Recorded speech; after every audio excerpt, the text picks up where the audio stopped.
Welcome to Linguistic Lens, the podcast that explores the fascinating world of language. Today, we're diving into sociolinguistics with Valeria Giraldo, a leading expert in the field. Valeria, welcome to the show.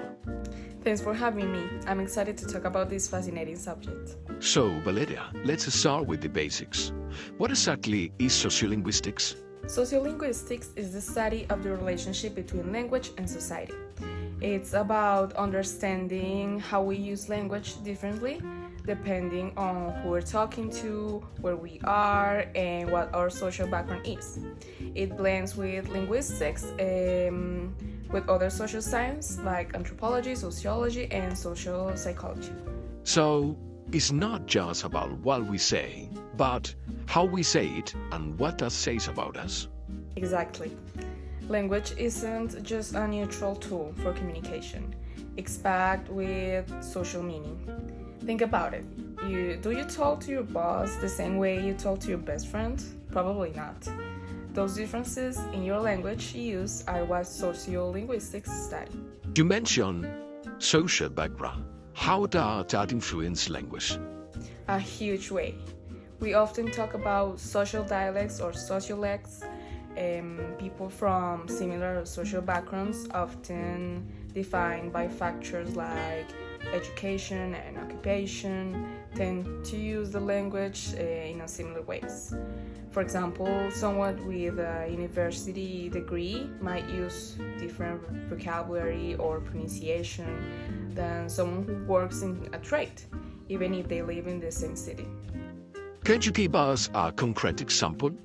Sure. Think about the pronunciation of the ing ending. Some people say running, while others say running.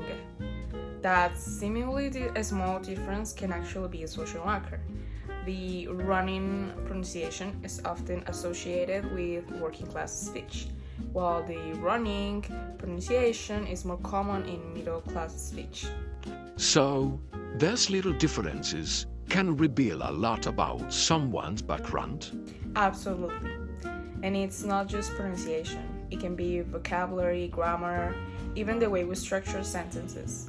These linguistic features can act as social markers, signaling our membership in different groups. I see. You mentioned William Labo earlier. Tell us about his famous department store study. Labov's study was groundbreaking. He went into 3 New York City department store, presenting different social classes, and asked salespeople where certain items were. He was looking at the pronunciation of the R sound after vowels, like in fourth floor.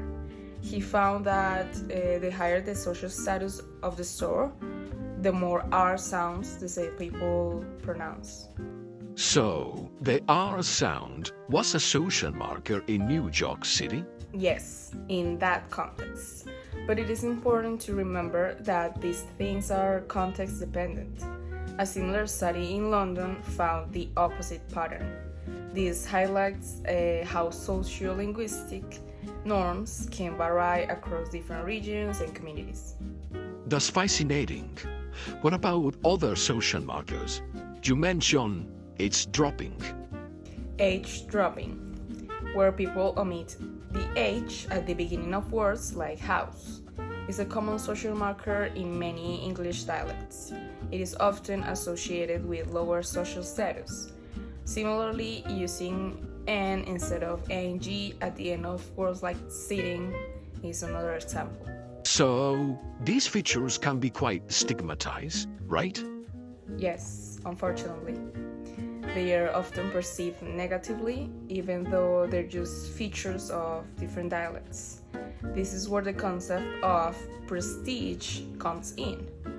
Overt prestige is when we consciously try to adopt the language of a higher social group, while covert prestige is when we value the language of our own group, even if it's not considered standard.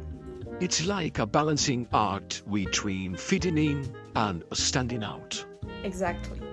And that leads us to speech accommodation, which is how we adjust our language depending on who we're talking to.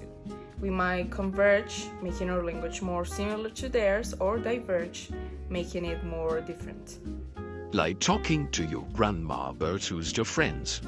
Precisely. And then there's register, which is the language we use in specific situations. Think about the language used in a courtroom versus a casual conversation with friends. And within registers, we have jargon, slang, and taboo terms.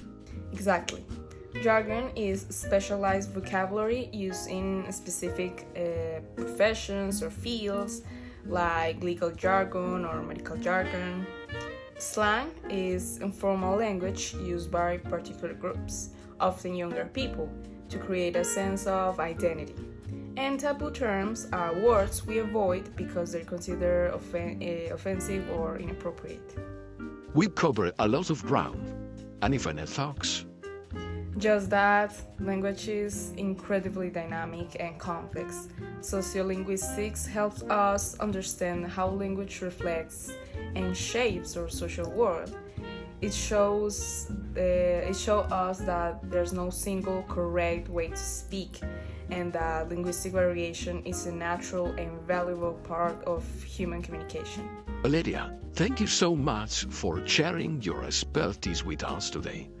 It's been fascinating. My pleasure. That was Valeria Giraldo on Linguistic Lens. Join us next time as we explore another fascinating aspect of language.